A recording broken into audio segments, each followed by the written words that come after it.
Welcome to New Mommy at 40, a honest, informative, and non-judgmental podcast for those navigating to and through parenthood in their 40s. And I'm your host, Victoria Latour Dunker, and I'm so glad you're here. Welcome. This is the premiere episode of Season 3. I'm so excited. Our guest today is the inspiring, charismatic, and beautiful Chia Mosley. She is sharing joy and realness with her personal story of becoming pregnant at age 46. But before we get into it, I need you to do something for me. Press that follow, subscribe button wherever you're listening or watching this so you don't miss a single episode.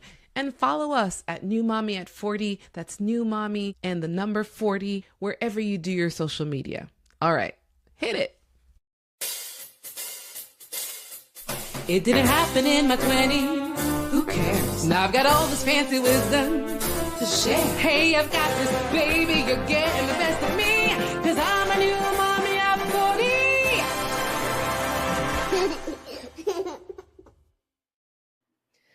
I'm so happy to have the guest we have today because she is truly inspiring hope all over Instagram and TikTok. I think you're on TikTok as well, right? Mm-hmm. Because I came across this woman's feed and I just thought, wow, she's doing it with so much light and really trying to shed hope. That's her goal it feels like from her platform. And it's such a pleasure to have her with us today. It's Chia Mosley, everyone. Yeah. She's here with us and I'm so happy to have you here. Yeah, I was so happy when I received your message. I was like, oh my God, like people actually want to hear my story and want me to speak to them. That's yay. Yeah. And it's funny because sometimes you can tell people build a platform. It's like a personal diary. If someone sees it, fine. But it felt like the warmth and the presence that you carry, that you hold there is, don't let anybody take you away from your dream. If that's something you want to do and you think you can do it, do it. Well, yeah, it's interesting because that's what the platform has turned into, but that isn't how it started. I'm a bit like you where I was answering up to something when I started, but I was answering up to myself. The truth is I first conceived at the age of 45. Like I had a natural conception at 45 and it was a surprise. And then 6 weeks later, I miscarried. I'm sorry. And so then I got pregnant again a year later at 46. And I was reluctant to get excited about it because I had just kind of come off that miscarriage the previous year. And given my age, I was just kind of like, okay, like I was happy, but reluctant. And I'm not the type of person that walks in fear ordinarily in life. Like that's not my spirit at all. Mm-hmm. But I found myself afraid to tell people that I was pregnant because I just was like, oh, what if I don't carry through? And I kind of had to like adjust my own attitude and say, you know what, Chia, that's not cool that you're acting this way. Like you should be happy about your pregnancy and you should celebrate it for every day that you're pregnant. And the way that I forced myself into that was I started posting about it. I live in Florida. My family is all in California. My partner is Eastern European. His family is all in Europe. So this became the means in which I just started sharing the pregnancy journey. I was not even thinking that there would be all these women that appreciated my journey and my story. It was so selfish when I first started. I'm going to boost my own morale and I'm going to make myself act appropriately by forcing myself to post my story and get it out there and stop acting afraid about something I should be so happy about. And the result was all these women are like, oh my God, you give me hope. Oh my God, you're inspiring me. And I was like, oh. And I had, one post that I did, I think I was like 4 months pregnant or so. And it was my first like mini viral. It got like, 50 something thousand views. And I was like, oh my God, like women actually, this is a thing. Because and this might be upsetting to some people, but I hope that they also find hope in it. I wasn't trying to conceive. And so I was not in the world of the hurt and the pain that comes from trying to conceive and not being able to. I conceive naturally and spontaneously. But that's even the more beautiful thing, because I think women also needed to see that it doesn't necessarily have to take a whole bunch of effort, and that it can happen for them spontaneously, easily, and healthily. And so I got like this wide favorable response off that post. And once that happened, like I was like, oh, I have to keep going. I have to keep communicating, and I have to keep sharing it. Now I just wouldn't stop for the world, because some of the messages that I get from women, like some women were like, I was crying earlier today. I have just lost all hope about anything, and you've restored my hope. Like, I never considered that my story could provide so much upliftment, and it makes me so happy that it does. It's like a byproduct of my personal journey is to make so many other women, and men too. I've had some men chime in, and they're happy because they have women who are in their 40s and are trying to conceive. And that, yeah, it's been just the road to hope. And so now that is my platform. I love, pushing optimism, hope, inspiration. It's God, it's so fantastic. And I just wouldn't trade it for the world. It's great.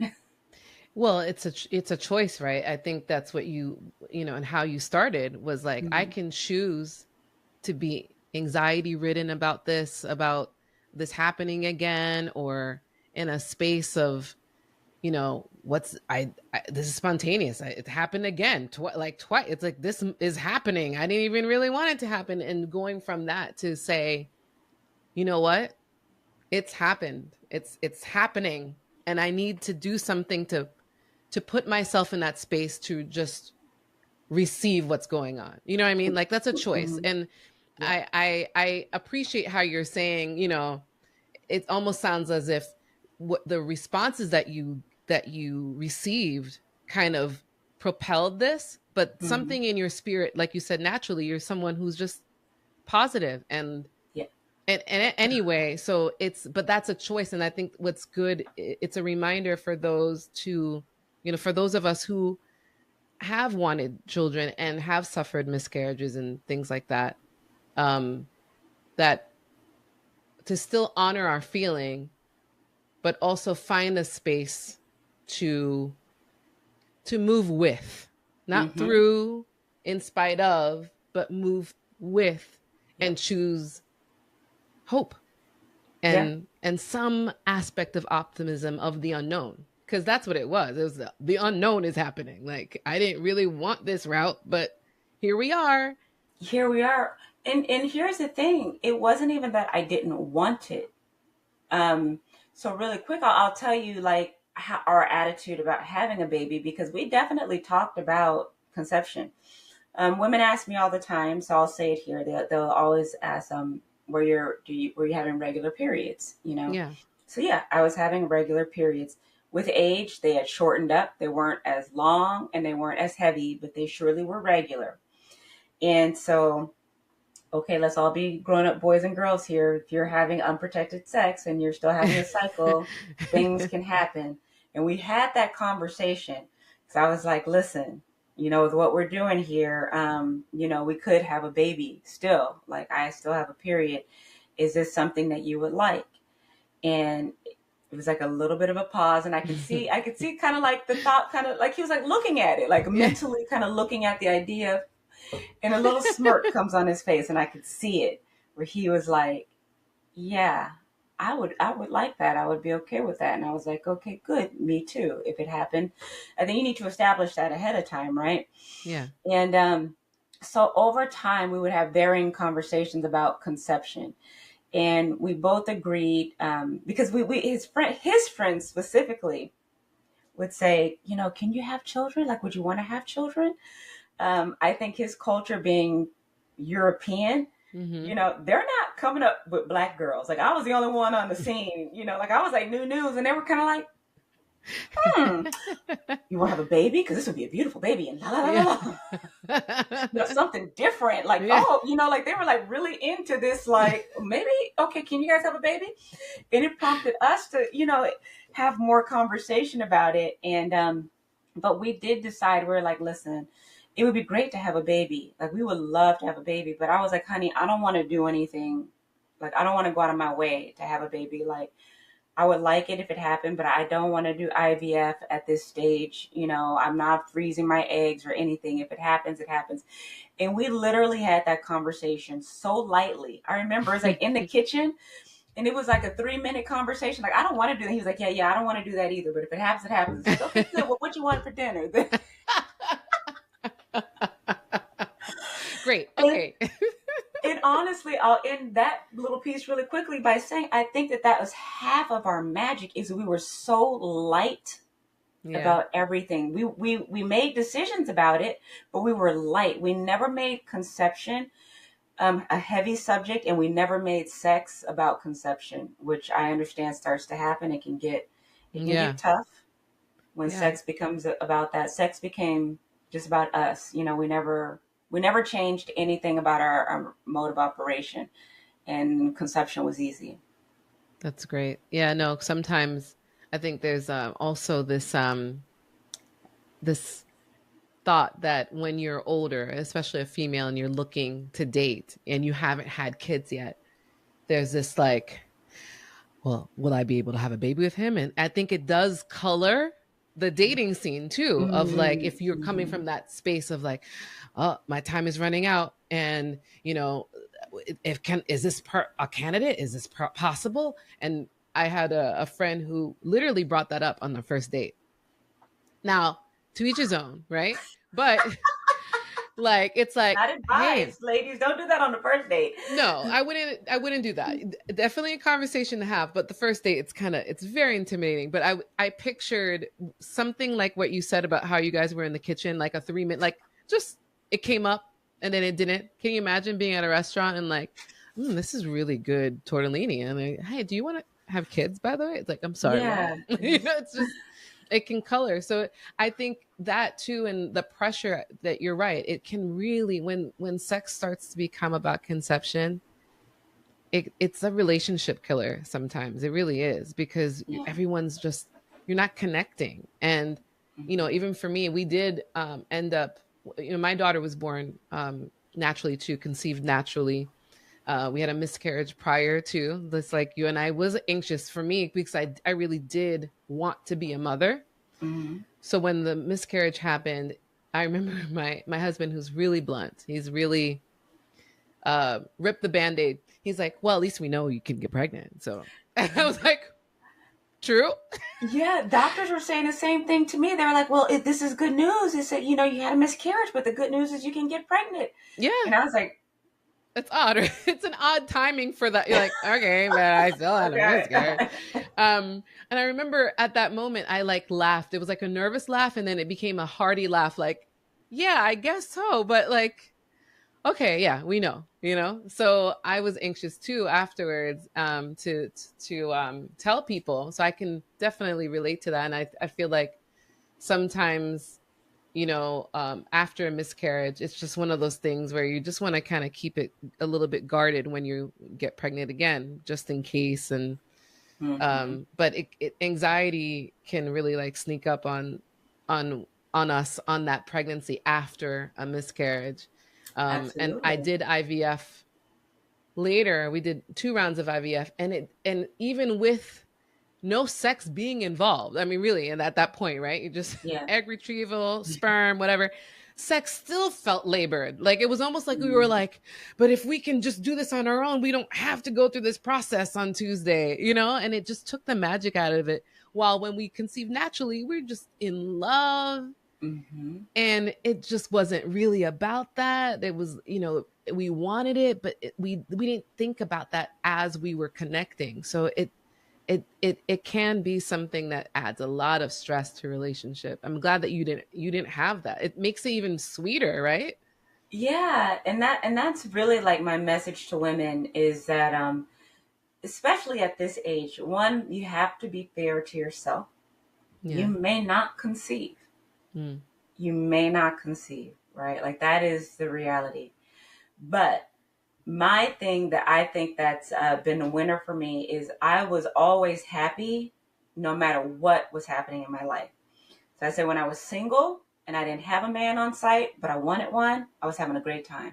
Hanging out with my girlfriends, living my best life, making it go right. when I met my man, we were just having a great time, living our best life. And I had resolved, like, if we never had children, we could make a fantastic life together. And we could travel and we could start businesses and we can do whatever it is we want to do. And I think it's really important to have that kind of mindset of being willing to experience anything. It's almost like childbirth itself, right? Like you have this whole birth plan, Oh, yeah. and then like mine, and then it just goes completely sideways and you have to be willing to experience that. So, but I think the same is in life. And again, at this stage of the game, you have to find your joy. And I also believe this, you know, whether you're religious or spiritual or not, I think most of us can agree that we have a body, right? And then there's the spirit. Like there's something that has come together to work in harmony, the body and the spirit, right? Yeah. And the baby is the same. So I said this to a friend of mine who kind of opened up to me about her conception journey with her husband, like lots of failed IVF and lots of stress and sex and things like that. And I just told her, I said, well, be the baby for a minute, because it's like you're somebody and your husband's somebody and the baby is somebody. Yes, it's a small somebody, but it's somebody. And I was like, just imagine like the baby looking in on you, like baby can choose its family. Mm-hmm. And look at all the stress and demand you're putting on that baby to be there. Like we have to have this baby and it's like, that's a lot of pressure for a being to come into.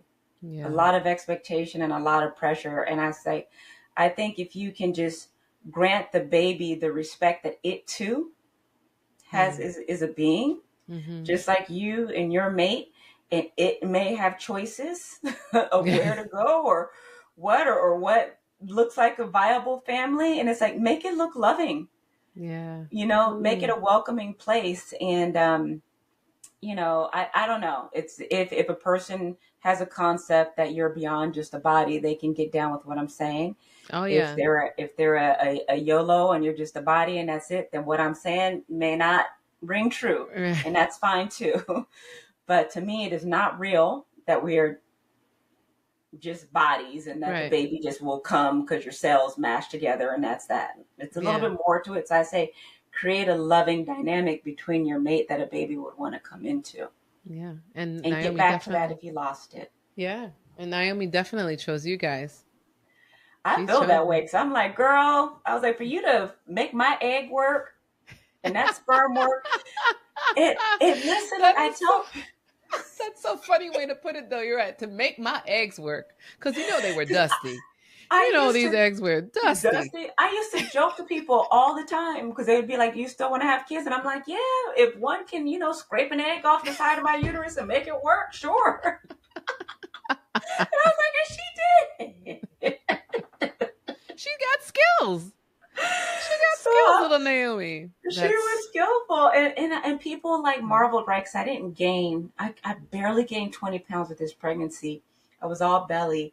And if you had to ask me, like, I always thought I'd be one of those ladies, like the wheels just fell off, like 100 pounds gained later. Like, I just knew that's the type of pregnant woman that I was going to be. And I was like, that was just the baby. That was Naomi. She just took all the space she needed and no more. I didn't get like a whole bunch of crazy cravings. My appetite changed, but I ate more red meat in my pregnancy than in my entire life. Me too. That was her. Me too. Yeah. I started eating bacon. I don't eat pork. Me too. We was eating bacon. Me too. Listen, people laugh because they come to my house now and they're like, you got what in your house? I'm like, listen, this baby asked for it. Because I was fish every once in a while. I was between being vegan, vegetarian prior to her. And so when I started craving red meat, I'm like, am I going to do this? But I really felt convicted to do it. And I knew it wasn't coming from me. I hadn't eaten red meat in like 13 years. And all of a sudden I was like, steak. I need it. Yeah. It's real, and if I went too many days without steak, I didn't feel good. Yes, actually, isn't that interesting? I know. It's so interesting. But yeah, kind of back to the message at hand. It's like, I believe that a lot of how things went was because of her. And she made my pregnancy easy, and she was easy on the body. And yeah, I think she found one, last good egg. Maybe it wasn't scraped. Maybe she scraped it. I don't know where she found it, but she made it work. God bless her. And it's like, I didn't get sick at all. I didn't even Nice. swell. Like it was literally Wow. unbelievable. I had the Wow. pregnancy of a 20-year-old at the ages, 46 into 47. It's unbelievable. And I credit her with that as well, too. I always tell people, I said, we're a team. Yeah. Like, yeah, I'm the mommy but she has a role too, and she's doing her job. And I say, so we're a team, and I do believe she chose me and her dad for sure. Now, can like pregnancy wise, it sounds like you totally had a different thought of what it could have been for you. So Mhm. what's been the most surprising thing so far in terms of motherhood? I thought I would be exhausted. I thought that I was just going to be like probably the most miserable biatch on the block, because I'm a sleeper. Like I'm one of those girls where it's like I like my 7 hours, 8.5 of sleep. I don't feel so great when I dip below 6. Like I'm kind of one of those. Mhm. I'm not built from that cloth, right? Mhm. And so I had a lot of worry about how I was going to do, with these every 2 hour feedings. And it has not been bad. Like I'm not going to lie and say that I'm not tired. Like for sure, there are days when I'm tired, but many days I'm actually quite rested and I'm fine and I carry on like normal. That was the biggest surprise of all because I really thought I was going to be miserable and I'm Mhm. not. Thank God. Thank Thank God. God for everybody because me sleep deprived for too many days in a row and start to look a certain way. No, you look amazing. Your glow, I mean, the glow, the pregnancy glow that people say, I still feel that from you. Like looking at you, you look Oh, really rested. You just look like this is a time for you. Like I feel like there's a whole new purpose developing for you that you're just saying yes to the universe to God to, but you're not, I don't even know. I don't even think you understand where it's going to bring you. Like, I feel it though. you Like, do. You nailed it 100%. yeah. This has been such a detour that I'm rolling with.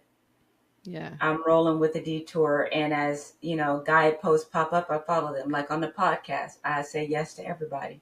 Yeah, let's start speaking it and let's see where this goes.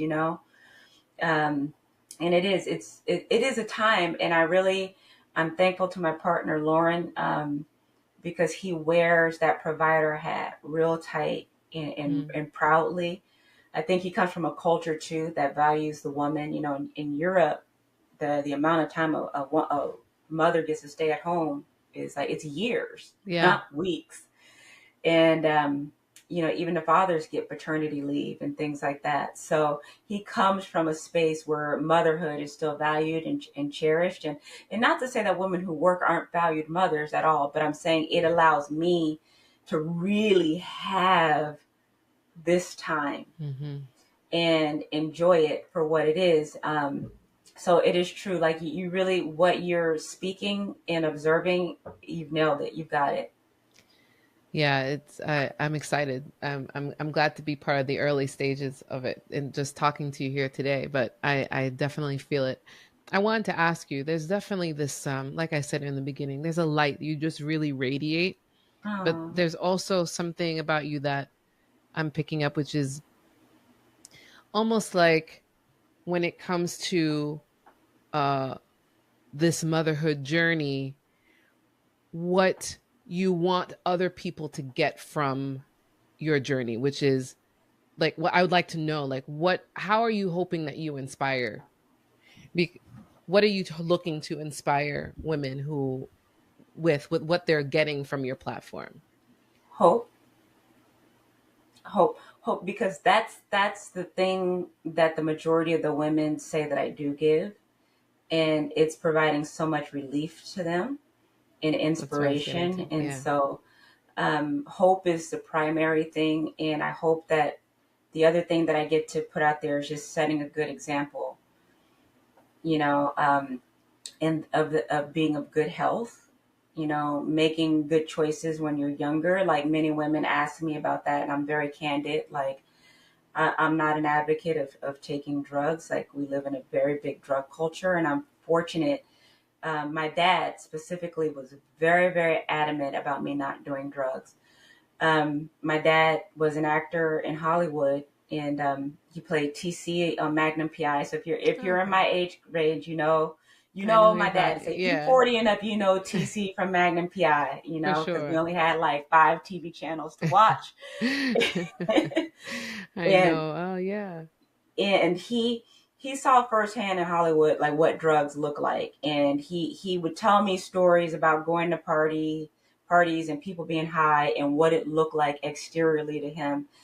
And so I kind of, like, in my own household, got raised to pretty much say no, to drugs. And yeah, I drink alcohol, but moderately so. Not going to tell you I've never been drunk. I have, but it's not a lifestyle. Right. And I think that these kind of choices have paid off for me, and allowed me to be able to conceive and to be healthy while conceiving. And I did sports growing up, so it kept me always wanting to be active, even into my 30s and 40s. I always want to ride a bike or take a walk or take a hike.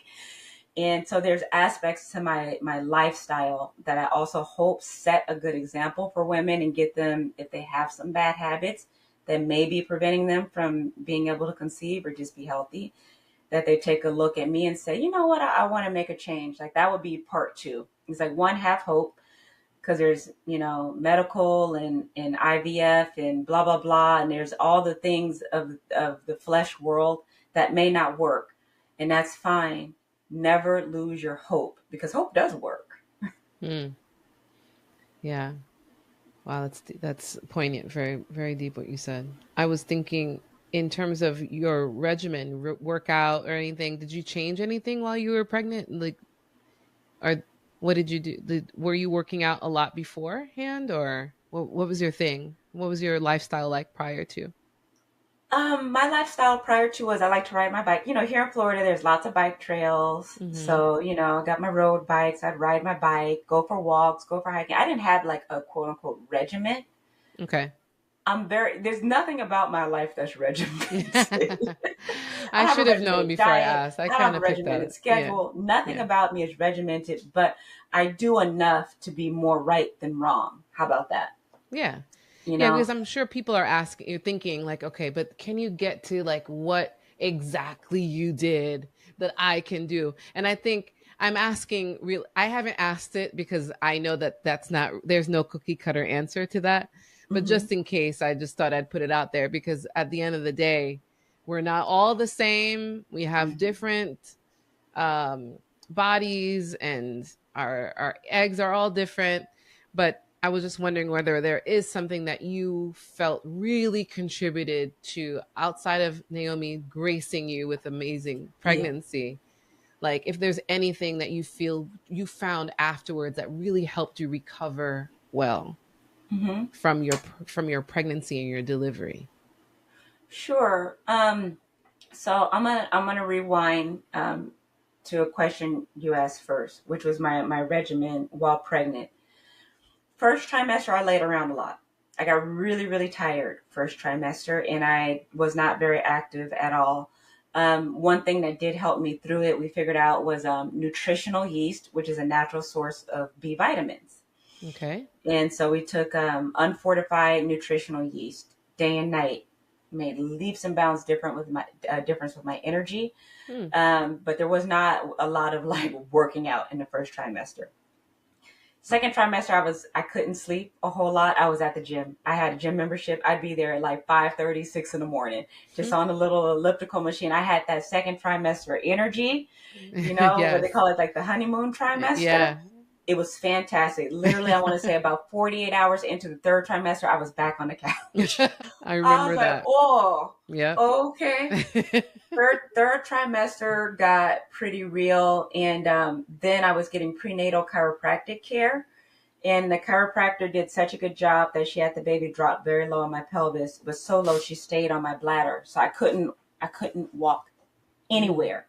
Like, I could only go to like indoor events where like I knew there was a bathroom nearby, but like as far as like outdoor activities and going for a walk, hang it up. I couldn't. I'd have to pee within 5 minutes. It was awful. Wow. Oh So no. not a lot of physical activity in my third trimester. And it's funny because my social media will make it look like I was really active because I started doing videos of me doing yoga. But that Yeah. was all second trimester. Third trimester, you won't find it. You didn't find me doing nothing. I was sitting on my couch with my camera. Hey. No, you did. That's why you looked so active. I was like, oh, she made it through that second, trimester and brought that into her third. Good for her. I No, want, no, that's an appearance. See, that's that social media. You gotta see. that's that filter. It's that. Yeah. Because people have the idea like, "Oh, you were so active." I was like, "No, I No. wasn't. That was months 4 and 5 and 6." Yeah, no. I remember But that. yeah. After pregnancy, I do think not having the pressure of having to go to work definitely helps. So that if I'm tired, I can sleep. Not having stress from my partner about that fact helps. And he helps me with the baby. Like he loves coming home from work. He will come straight through the door and grab the baby. And I know not all men are that way. I am very fortunate. She can be hot. Like he'll come through the door and he'll kind of find me under attack, right? Like she's like, like just giving me hell. And he'll just come and take her from me, you know?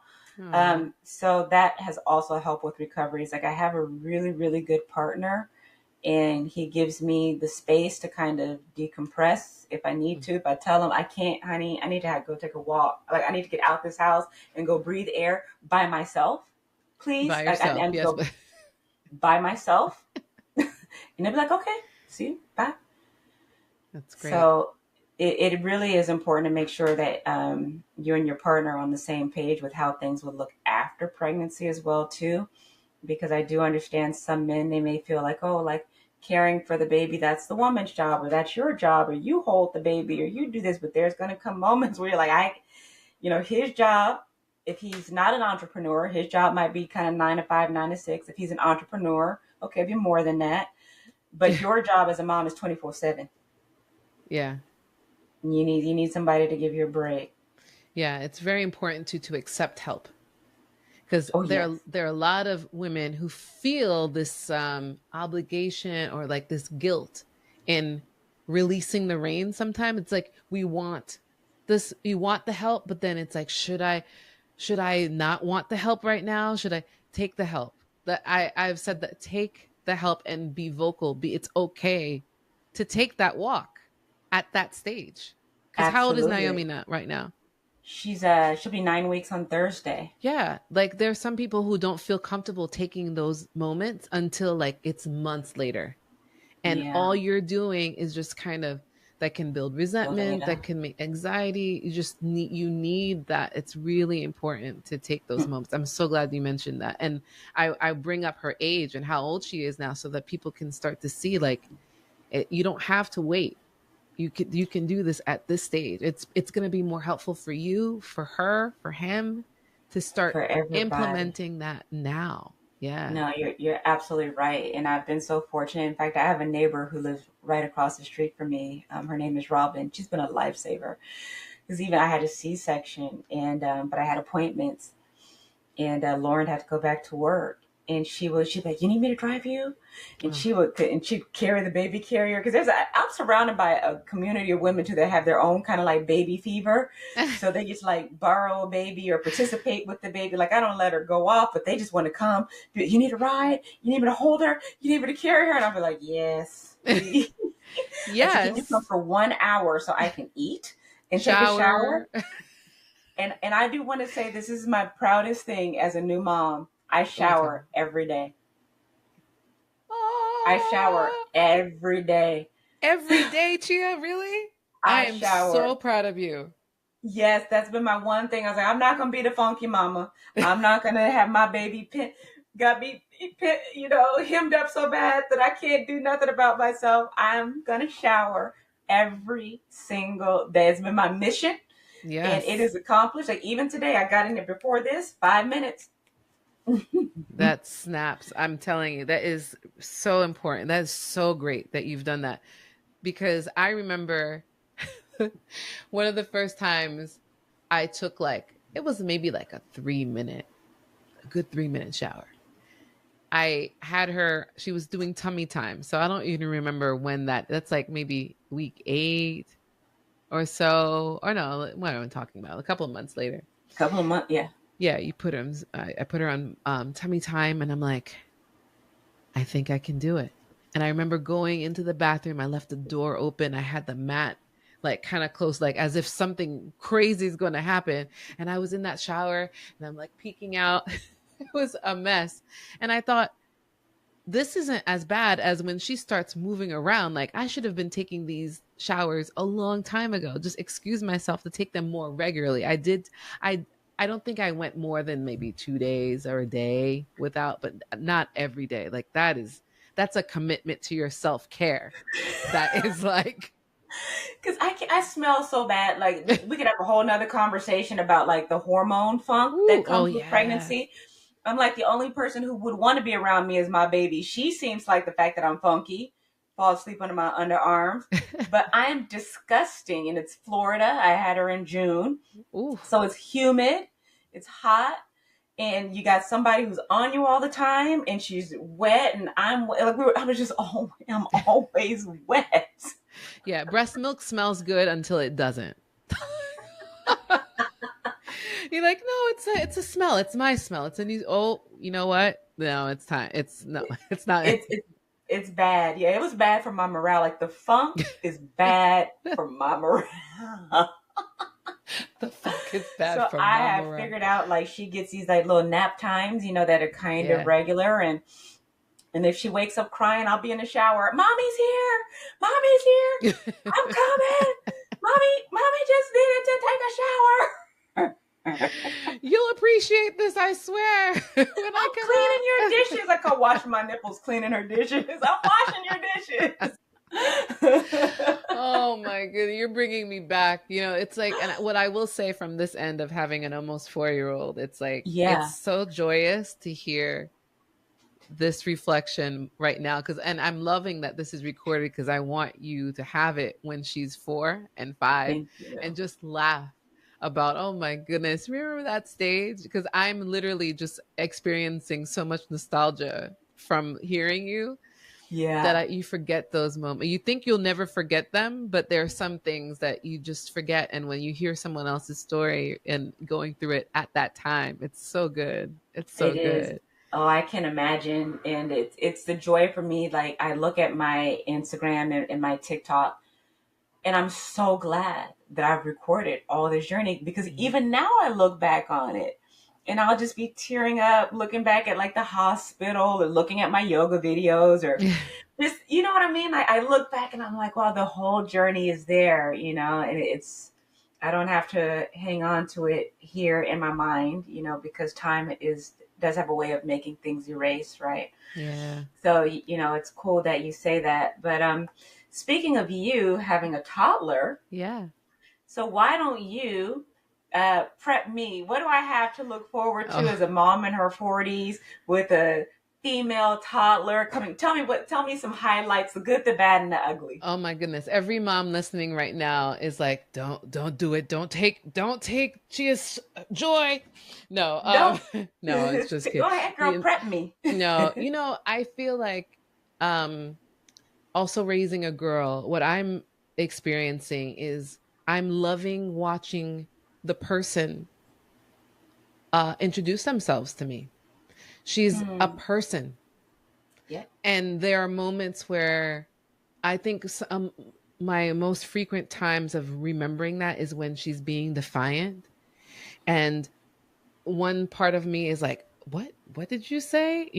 What is this attitude coming from? And then I remember, I kind of like the fact that she has that conviction. What's the craziest thing she said to you? What was the most appalling thing she said to you? Well, she told me at one point that, she didn't want to be my friend, but it was more so, she said it in French, as the listeners know, she speaks 2 languages. How do you say that in French? Just what did she say? Je ne suis pas ton ami. Nous ne sommes pas amis encore. And she likes to add never, which is really much more dramatic in French. It's jamais. And I'm like, oh. and then I was like, never, like, this is, and then at one point, I don't know where this girl picked this up, because then what happens is you start to really look at yourself, like, how do I appear to her when I'm upset, I'm angry? Because is she getting that from me? Like, it really it's the greatest mirror into your soul, into your spirit. Oh, yeah. And raising a kid. And I'll tell you something crazy. After I tell you about this growl that she developed, I don't know where she got it from, but it was like, je ne suis pas ton ami, jamais. And I was like, whoa. And it was like a wrestler move. And I thought, I was going to say wrestle WWF, maybe. And she's not watching that. I'm like, where are you getting this from? Right. And I'm like, is that just her? I feel like sometimes she could flip a table.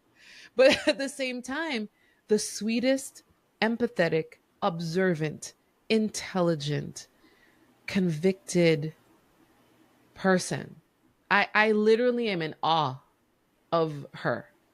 The fact that it feels like she knows herself. And I feel like my greater responsibility as her mom is to guide her to not snuff any of that out.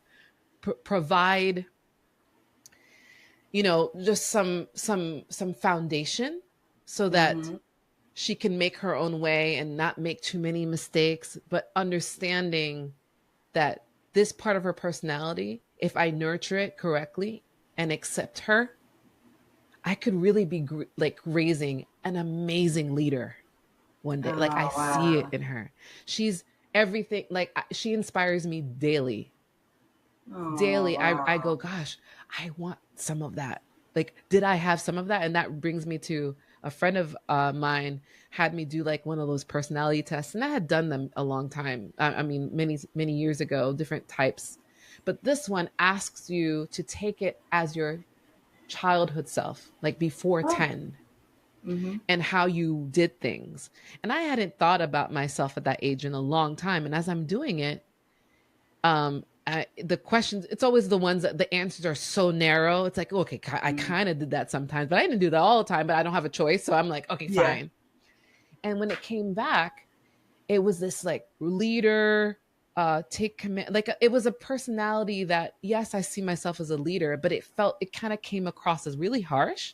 And I thought, man, like, I don't like me. It's not my way or the highway. That's how I'm feeling. And then I thought, who does this remind me of? And like the kid aspect, like, and I'm like, wait a minute, this is what I'm seeing in my daughter. At one point, she likes order, she likes quiet. If it's too loud, it's just too loud, and I was like, was I like that? This test is telling me this is who I was. I asked my mom's best friend, who's known me forever, and she's like, oh, sounds like little Vicky to me. You were bossy. People would say bossy, but I think you were just always really confident. I'm like, I don't remember being that way. I could distinctly feeling the opposite. So at some point, I feel like I was chasing a lot of my life to get back to this place of confidence and my intuition, to be in tune with that again. And I had it once. It needed direction and it needed steering, but I had it once. Somewhere along the way, I lost it. And now I have a chance to not do that to someone else. That's what it feels like. Oh, wow. I love it. Well, I know for sure I'm definitely looking forward to seeing the person that she develops into. I suspect very strong-willed. If I can measure her demand for milk as an indication. Maybe. But I do feel like there's a part of you that maybe hasn't, in trying to allow space for her to become who she is and how much you respect her. You respected her spirit before she was even here, right? You most likely will really observe and want to get to know this person, and see who she becomes. But there are definitely moments where it's challenging because I find myself thinking about how I was raised and how my parents reacted to certain things. And I feel like because of my age too, of, being older, we're from an older generation of parents who handled certain tantrums in a different way. I'm constantly putting myself in this kind of like, do I want to go there? Am I gentle parenting all the way? Where is my middle ground? And you realize you're trying to reparent yourself. Oh, wow. You know what I mean? Like it's Yeah. almost like I have an opportunity to do something a little differently Than what you got. than what I Yeah. got. And But it's heal. I can imagine there's some therapy and some healing in that, huh? yeah, you can really Huh. heal. You can really heal. And I, if I you, like that as a perspective to take with me as I'm navigating, a personality. what Yeah. do you see for Chi in the future? And how would you like for people to contact you? Do you want to let them know where to find you, your handle again? And hmm This is probably the first time in my life that I don't have the immediate answer to that question because I am on a journey that was so unanticipated. Mhm. Naomi's conception came on the heels of me losing my father. And so this past year has just been a year just of unexpected change, losing my father, having my mom come live with me, finding out that I'm pregnant, developing a following on social media, being on podcasts talking about pregnancy over 40. Um, the only thing that I could see that I could tell you that I would like to see happen is I would like to be able to do some speaking engagements. Um, Probably like to polish up my story and be able to tell it very concisely to groups of people. I would like that very much. I'm mid writing a book about my story. Lord knows when I'll be able to really get back to it and get it finished because my hands are often holding a baby. And when they're not, I'm trying to take a shower or fix something to eat. So I'll have to navigate that, getting the book written. But I did start it and do intend to get it published at some point. Um, so I guess, as I'm talking to you, I'm kind of navigating and working it out. I'd like to keep this story going and keep it going where I can tell it on bigger and bigger platforms. And, I think my story involves finding love after 40 as well. That's a big thing. I made a post about that. Again, kind of not really considering what it would mean for other people, but that also is a big part of my story that all of this happened after the age of 40. Like I met him, I think I was 44, 45 when we met. And so I think that there's a lot of hope to share about my story. And I just like to be able to tell it on bigger and bigger platforms and be available to Naomi as much as I can as well too, and be there for her journey and also navigate how much of her life she's willing for me to keep continuing to share. Mm. Like I do think about that. I share a lot about her. It's very invasive of her little privacy, if you will.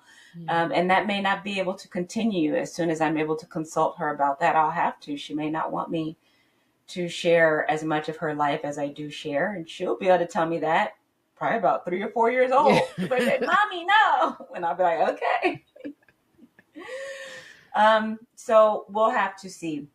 And it's always been my goal to have a family business. And so, I know that Lauren and we have some things up our sleeve that we're working on that I keep close to my chest.